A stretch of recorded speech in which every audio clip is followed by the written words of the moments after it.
Listeners of the T.R.O.N podcast, this is your host, Rashad Woods. I want to thank you very much for your time. As always, we've been fortunate enough to tell the story of lots of interesting entrepreneurs, and this gentleman epitomizes it. He's from Australia, but that doesn't mean your story doesn't resonate here at home. This man is a very successful entrepreneur building websites, SEO for the construction and trades industry, as well as bootstrapping the organization all by himself. He didn't learn it in the classroom. He learned it from real-life application.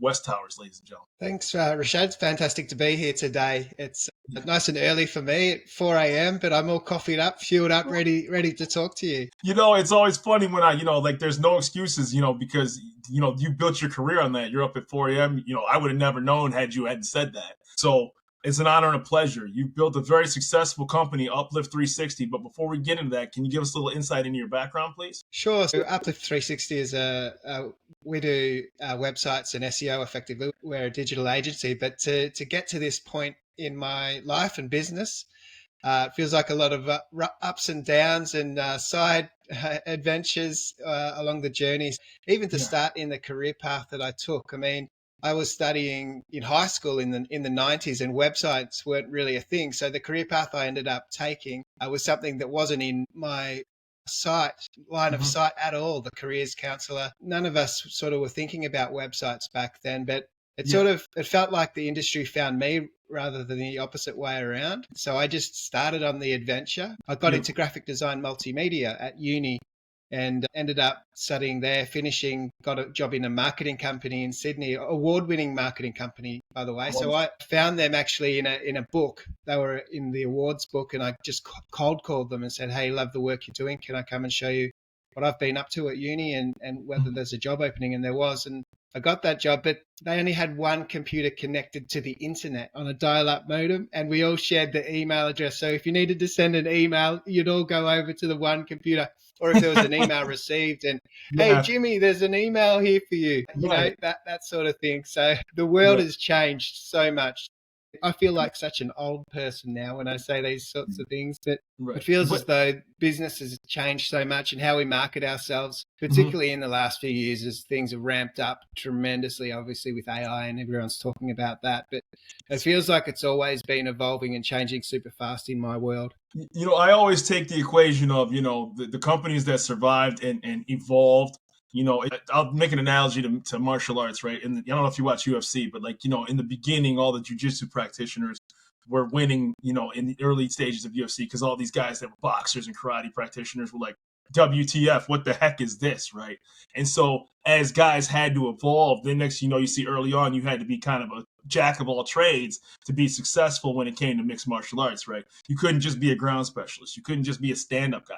So the stand-up guys started to learn how to be on the ground. And then the ground guys were kind of the fish out of water standing up. And they're like, man, I got to get a Muay Thai coach, a kickboxing coach. So to your point, how you came from the modems, to the one computers, to the cold calling out of a yellow page type book, you have to keep evolving, and that's where you help the businesses along the way and grow.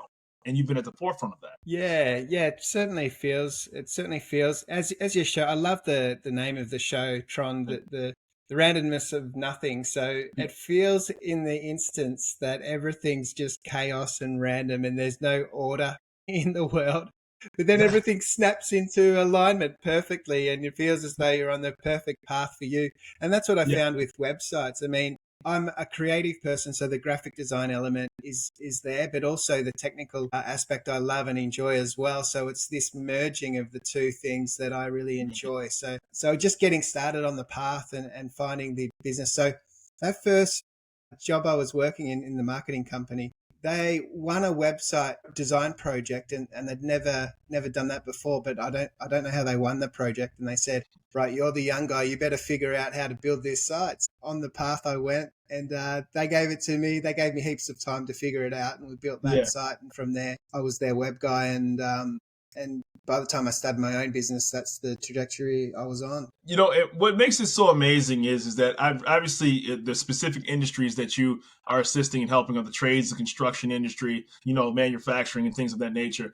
And I always found it fascinating because some particular industries are behind digitally when it came to the digital transformation. And, like, for instance, it's no secret that sometimes businesses that are typically dealt with fax machines and paperwork and manual things and, the guy or the woman that handle everything exclusively by themselves, it has a really hard time, even though they provide a great service, to be in this digital era. So what was it like when you had to kind of, push clients forward either in your old marketing plans, but particularly in this digital era? Well, it is interesting. So working with the trades and construction industry, they practical, hands-on, pragmatic people, great on the tools.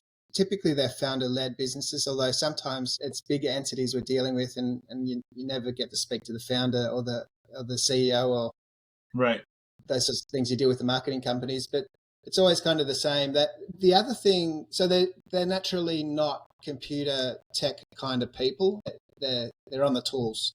Right. So there is that lag to pick up technology, but also there was that massive boom time recently, which has changed significantly in recent times. But here in Australia and lots of parts of the world, there was just so much boom in everything related to construction. So everyone was having an abundance of work and able to turn work away. So they could be really selective and effectively they could get a little bit sloppy in their marketing because they didn't need to fight hard to find clients. Clients were beating down their doors. But when that flipped, and there's always cyclical nature of businesses, so that those boom times never last. And so the smart companies would be the ones who build for the future, knowing things will have a downturn because they always do. Right. But our human nature is to let things lag a little bit. So all these companies could survive without much effort in the marketing, and then all of a sudden, hey, there's not so much work and we need to fight harder and we need to market. And so the technology needed to be introduced from a marketing standpoint as a tool to attract new clients in. So that's been the fun times in the last few years, and certainly throw AI into the mix, and that's amplifying and accelerating everything that we do. It's an exciting and terrifying time we're living in right now, I think. Some people are going to be left behind. Some companies are going to be left behind. Industries are going to change. And so it's our job, to stay on top of this stuff for our clients and guide them on the journey and the path in the world in which we play. And so the websites, the SEO, we're calling it search everywhere optimization. So effectively to get your site viewed and get found and noticed and chosen. Well, I have to imagine that, typically, if you're dealing with the trades and construction industry, they're thinking that, when they think of social media, they're thinking of either some sort of actress, actor, a Nike shoe to sell, and here you are, your product speaks for itself, this wonderful building, this wonderful trade that you're doing. That person's not really thinking that they need to have a TikTok or an Instagram page, and then here they are, somebody coming up to them and saying, no, listen, you have to have a digital strategy to be, at the forefront of your innovation. So they had to really change a lot of business habits and practices that were ingrained for some of them centuries, right? Because they always operated by word of mouth. They always dealt with their quality and their team. And now they have to bring in outside people such as yourself to say, no, in order to be in a digital era, this is what you need to do. How difficult are those conversations? Yeah, well, and it depends on who we're working with. Sometimes the bigger companies we work with, they'll have a marketing person within the entity, and they're often fairly young and savvy and obviously really progressive in their thoughts. So in those instances, it's a matter of coming alongside that person and supporting them as best we can so they can then go to their boss and communicate the value of what it is that we're trying to achieve. So, but it's such a goldmine oftentimes. You mentioned the work speaks for itself. Well, it does, but you've got to have it in front of people to see it. So, I mean, depends on the nature of the business, but the before and after, if there's some massive renovation of a home or a commercial property or whatever it is, there's something visual and tangible in a way that you can communicate. So social media does really well for that kind of stuff, and just set up little systems to do that, to draw people into your world, just even to remember you exist, because it's just so busy. Everyone's distracted, and so if they see your little projects show up or you talking about what you're up to, from time to time they go, oh, there's that guy, and when I need him, I'll reach out. And, I thought it was funny. I was going through some of your Instagram, some of your social media, and one of the things I love that you said was stories sell, facts justify, right? And you actually pulled yourself back when you say that. You know what? And you're like, that makes a lot of sense, because at the end of the day, like, everybody loves a great story, but the facts actually matter. So how do you intertwine the both? Can you expand on that a little bit? I thought that was fascinating. Yeah. Well, stories, they're so powerful. They're kind of how we're wired as humans. Every culture, doesn't matter where it is in the world, historically, there's been an aspect of storytelling to communicate ideas. So I think it's just embedded in how we are and how we understand things, even analogies and real stories or analogies, these sorts of things really resonate with people. So there's that aspect of just how we learn stuff, but also the facts.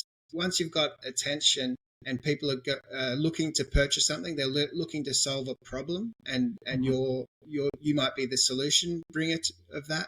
They really do want to know what's in it for them and what's the outcome they're trying to achieve. Sometimes we get locked in on the process too much because we're in our businesses and we're technicians, and we know how to do the work and get it all done, and there's a process, and there's lots of things that are really important. There's only going to be a few things that are really important to the end customer, because they don't care necessarily of every step, but they want to know the final outcome, and it's a quality outcome, and it fits exactly what their need is, and it's going to be a long-term solution to their problem, ideally, if that's possible. Yeah, so the different ways in communicating to get the same thing. So a story can be a really great hook, particularly in noisy spaces like social media. I mean, everyone's there killing time. They're not there for any specific purpose. They're not there trying to buy your thing. They're wasting time and scrolling, and that's just the nature of these tools. And I don't love the way in which we're going with all of that, but it's where people are. So you've got to be where your customers are at, and to engage them in some way. And that's an effective way of doing it. Well, I thought it was fascinating when you talked about, you always have to evolve. I just watched a documentary on Puma versus Adidas. And for people who are a little unfamiliar, those were brothers, the Dassler brothers, right? And the corporate, both headquarters are literally in the same small town in Germany. But I thought it was fascinating when they were talking about how they started, athletic wear. They were the pioneers, and they're still multi-billion-dollar successful companies.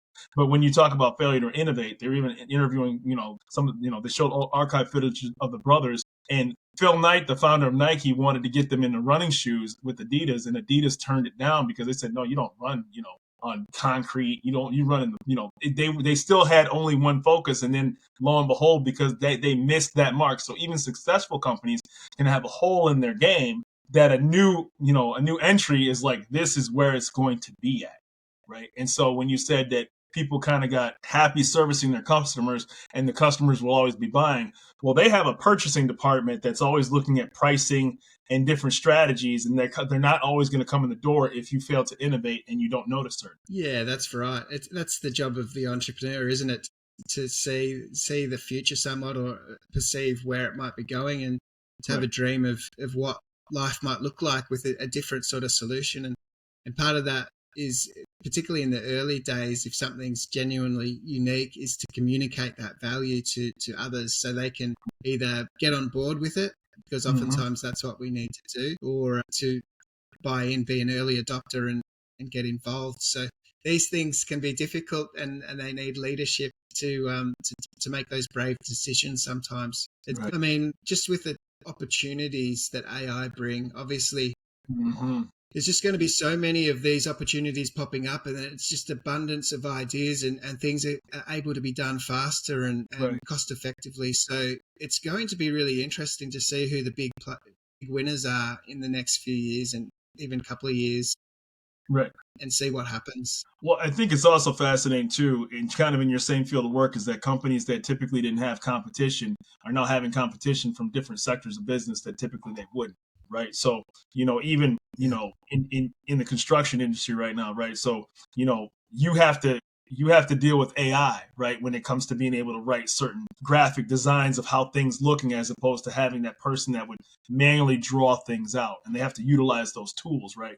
Or even if, just to segue a little bit into business, if you're in the self-defense systems, right, your Lockheed Martins, your Boeings, well, then you have to compete with high-tech companies that have people who can create drones, right? Before that was just your little space, you bid, people bought it at the price you agreed to, and now you never had to think twice about it.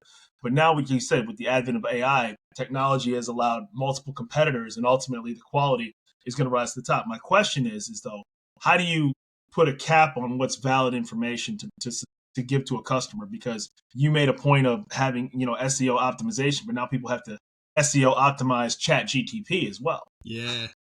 Yeah, and we're living in an abundance of information. It can be overwhelming. So there's just so much out there, and it's so hard to discriminate between quality and what's not so much got anything behind it, because we can produce content at scale rapidly now.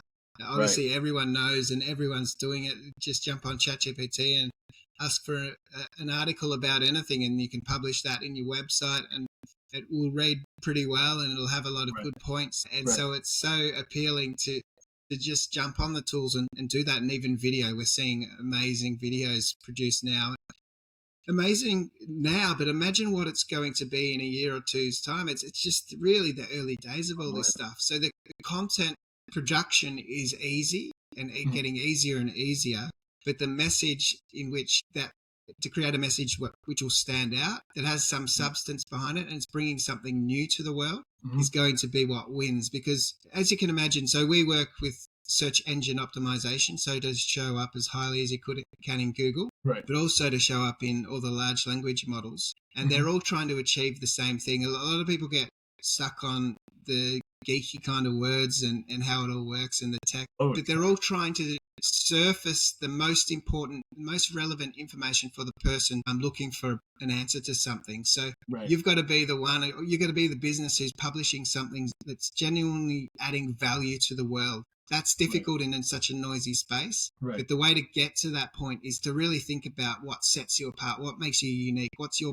unique point of view. And those things are the key things that you really need to focus in on, dial in on exactly who you are as a business and a brand, a personal brand, a company brand, and get this dialed in so you can communicate that effectively, because it's genuinely unique. It's got the potential to show up in the search engines, in large language models. They're all trying to bring the best to the top. Wonderful. Well, I have two kind of questions that kind of lead into each other. Number one is your business focused exclusively in just in Australia, in that area, like for the most of your clientele base in the digital era? And then number two, what is your onboarding process like when it comes to, okay, you're a small, medium-sized business, and what's the ideal customer client base of where they're at, size employee-wise? Yeah, so it's not just Australia, although probably the majority is here, just out of simplicity, because I'm known here, and one thing leads to the next. Lots of referrals, obviously, as most small businesses do, but also just the targeting of the reach I get online seems to be mostly Australia, but obviously we can service anybody, and we do. We've got clients everywhere, all around the world. Wonderful. But yeah, so that's that aspect. The second aspect was so onboarding companies and how that goes around. So so it all starts with a meeting, a strategy call with me. So we've got a small team. We're a small business, but it's the strategy call with me, and just to figure out how we partner with a company. Because as I said, sometimes we're working, the ideal clients will have a marketing person, or at least someone responsible for marketing in the company, not necessarily the founder. The founder will typically make decisions, but there's someone in the middle getting the grunt work done. So it's a matter of figuring out their skill set and how we come alongside. So oftentimes with these companies, they'll be able to do the social media posting, for example, or they might be able to do some of the blog writing, for example, or updating the website to a degree. So it's a matter of figuring out exactly what their skill set is, but what strategy we're going to apply for them. So in those instances, it's about coming alongside that person to make them look great to their boss, effectively. For sure. So their boss can see the outcome and make the decision. Yes, that's correct. That's great. Let's go live with it, or let's publish that. So they're the ideas. Sometimes it's slightly smaller, and you're dealing with the founder, which is a different kettle of fish, but it's still exciting. It's just that in those instances, we're probably taking on more of the project. So both have benefits, but yeah, it's great working with founders, because you can really draw out, a business will be typically a reflection of the founder themselves as well, their values and what matters to them. It's a reflection of how they are. So it's really good in those instances. We can really draw out from the founder what's important to them and really get those unique points of view across. Well, I think it's fascinating too. You mentioned that it's very important to sometimes outsource to experts, right? Because too often, people gravitate towards what they're good at and they ignore what they're bad at, right? I mean, it's just like that whether you work out, whether you eat, whether it's sports. In life, we tend to really avoid the things that we're not really good at. And so when you're the founder and when you have had successful, a service that you provide, but you're not necessarily a great marketer, but you provide a great product, you have to be willing to be acknowledgement of that quote unquote hole in your game and say, listen, I need to reach out to Wes Towers and Uplift 360 to be able to grow my business in the way that I'm incapable of because I don't have the marketing digitization strategy that I should. Yeah, well, that's it. I mean, I think every business should be doing the same for areas that they're not experts in. I mean, a lawyer, I pay my lawyer more than I pay myself, that's for sure, from time to time when we need stuff done, or, the Right. accounting, and you got to get this stuff exactly right. And it's true with marketing as well, because a cheap but non-effective website is costly because all those opportunities you're missing out on each and every week. It's a no-brainer once you do the math and figure out, okay, what's it going to mean if we just get edge out 20% more business through the website because we got it done right, and we're going to keep that website for the long terms. The math just makes sense once you sort of think about it in those ways. Right. And to your point, because the customer or the client or potential client, bad mouth travels very, very, very fast in the social media era. And it doesn't take long before all those 5-star reviews, if you look at your aggregate average, if you just have 5-star reviews and you have 1 4, well, then you're already down to, my math is terrible, but it ain't 5 anymore, right? So all it takes is one mediocre, semi-okay experience in this era to suddenly drag that number down. Even though your product is well serviced, it doesn't get to quote unquote hide like it used to, not yours in particular, but a company's as well. Bad practices that were allowed or slid aren't allowed in this era right now, right? It just isn't, and that's just the facts. Yeah, and we're all looking for those clues behind the scenes because we know that people can say anything they want about their businesses and they can produce really polished material, but there might not be genuine authority or substance behind it. So we do tend to look closer at things like Google reviews because we know it can't be manipulated in the same way. Now, people do try to, and that's super risky because you can get banned and all sorts of stuff, those that try and cheat their way through those systems. But that's what we're looking. Yeah, it's surprising what people will try. I get in my email inbox from time to time companies trying to write fake reviews and stuff. Unbelievable. I would never advise going down that path. But we know that there's some sort of level of believability behind those things. So getting those sorts of signals is really powerful. I've found probably the last, I don't know how many, but a good portion of the more recent business being done, they've all mentioned the Google reviews. Beautiful. So it just shows to me anecdotally that people are probably reading a bunch of stuff online, bumping into all sorts of things, but I've not known it to be of this weight until recently. It just seems as though people are trying to look behind the veil and see the substance and trying to figure out, is this legit? Because so much out there isn't. And I think that's important too, because, at the end of the day is that as fast as information is, you still have to be an informed consumer. You still have to be an informed listener. You can't take everything at face value. And the other important part about it is too, is that even though you have a splashy website, there's actual substance behind the product that you've created and substance behind what you've done. And you have testimonials on all the list of the companies that work with. And people, because they absorb information in very short amount of time, if they see that, then they automatically know that they want to be on board because they're like, okay, he's worked with all these companies. And sometimes they just need to see that to make an informed decision. And then a lot of times people who will just say, great, I've been wanted this thing off my plate. Thank God for Wes and his team. You know what I mean? I wouldn't want nothing to do with digitization and SEO and strategy. They don't want to talk about it, right? Yeah. They just want to know that they can trust someone to do it for them and to be as hands-off as they can in a lot of circumstances, just to handball it and to focus on what they're really great at and grow the business in their area of expertise. It's like you're like the personal trainer, right? Like the client is the client that shows up for the workout. Like I can eat and I can work out, but your job is to have the workout for me, so to speak. I'm supposed to adhere to it. You tell me what I need to do outside of the training sessions that we're having to maintain this particular physique. But I don't want to be researching it myself all day, right? That's not, that's the job of the personal trainer, so to speak, Yeah. Yeah, we want the results and to find the best way and most efficient and effective way to get to those results. Yeah, absolutely. I always ask this of every guest, and this has been an absolute pleasure. How can people find Uplift 360 Wes Towers in Australia, all the way across the world? Yeah, thanks so much. It's uplift360.com.au, an Aussie website. And as we said before, we deal with international clients, of course, as well. And so from there, you can book that strategy call that I mentioned. So there's a big button right on the homepage there. So if anyone's super keen, they can book with me. But also there's all the social media you'll find there as well. And, you have wonderful things about key performance metrics and all the other tools for successful businesses as well, too. So there's lots of different pieces of information that people can navigate as well, too. Wes Towers, it has been an absolute honor and a pleasure. And I really appreciate you coming on the Randomness and Nothing podcast. For everybody listening, please hit the subscribe button. Thank you, Wes. Thank you. It's been a real privilege. Thank you, sir. Appreciate you.